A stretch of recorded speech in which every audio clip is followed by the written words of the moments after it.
From Washington, here is the news in VOA Special English. The United Nations General Assembly has approved a resolution to recognize the Palestinian Authority as a non-member state. The vote was 138 to 9. 41 countries did not vote. Palestinians in Ramallah on the West Bank celebrated after the vote. The American ambassador to the UN, Susan Rice, called the vote unfortunate and counterproductive. As a non-member state, Palestinians may now bring cases to the International Criminal Court. However, the measure does not provide full UN membership.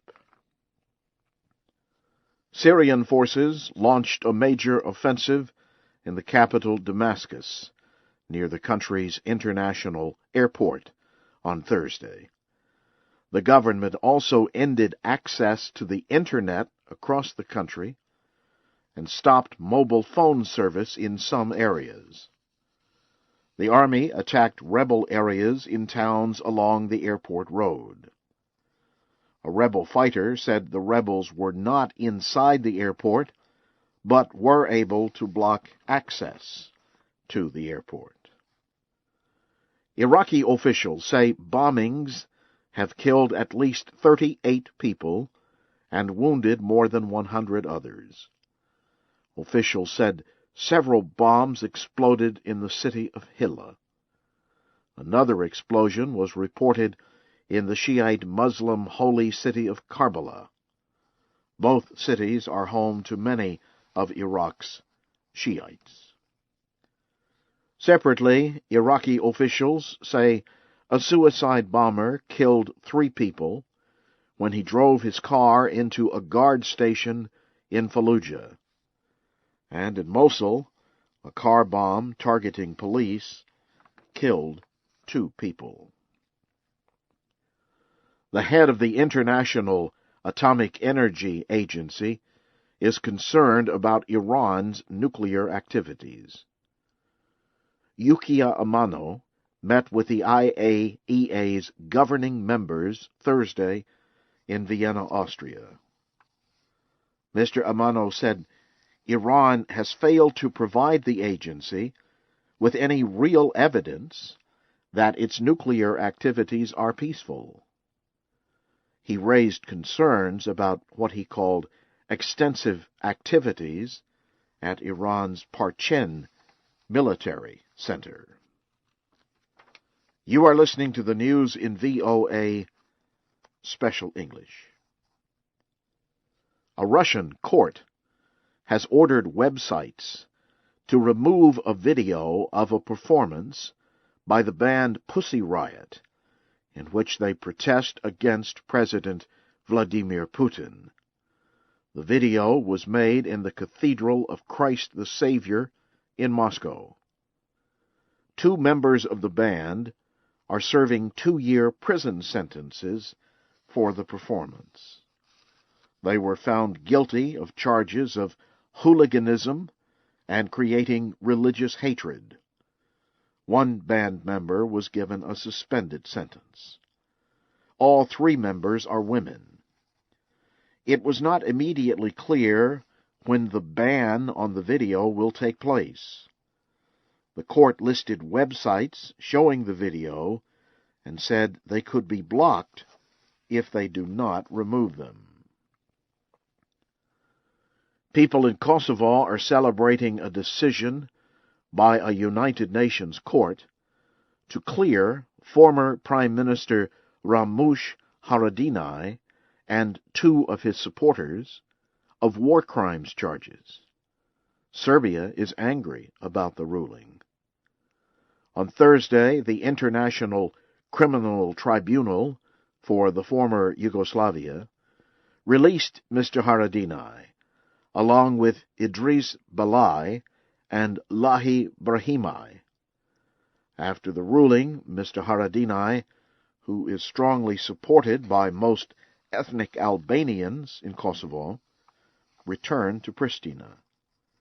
He was greeted by Prime Minister Hashim Thachi and many happy supporters. But the decision has angered Serbia, which has accused the court of making anti-Serb rulings. Burmese opposition leader Aung San Suu Kyi has volunteered to try to end a dispute about a copper mine in the country's northwest. She spoke to thousands of people near the mine Thursday. Hours earlier, police used water cannons, tear gas, and smoke to try to move hundreds of people opposed to the plans to increase the size of the mine. The protesters had been in the area for 11 days. China will soon let border police enter and search foreign ships that enter what China considers its territorial waters in the South China Sea.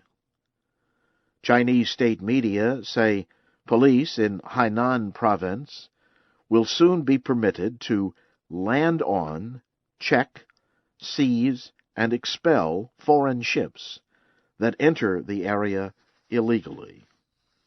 The official China daily newspaper says illegal activities include entering the province's waters without permission. It said the measure will take effect on January 1st. An environmental rights group says China is supporting the illegal timber trade. The Environmental Investigation Agency said China's desire for raw material effectively urges people to attack forests worldwide. The British-based group reported that China is the single largest international user of illegal timber. It estimates that at least 1/10 of the 108 million cubic meters of wood China imported last year was cut down illegally. Argentina has asked a United Nations court to order the release of a warship being held in Ghana. The Argentine Army training ship, the ARA Libertad, was detained in Ghana on October 2nd. Investors asked Ghanaian officials to detain the ship. The investors hold $300 million worth of Argentine government bonds. But the government has said it is unable to pay the owners of the bonds. On Thursday, Argentina presented the case to the International Tribunal for the Law of the Sea, based in Germany. An Argentine representative said warships are protected under international maritime law. Negotiators for President Obama met with congressional leaders Thursday about solving governmental financial issues. But the two sides did not reach an agreement. If the two sides do not reach a final agreement, spending cuts and tax increases totaling $600 billion will take effect January 1st. The spending cuts would affect the military and domestic government programs.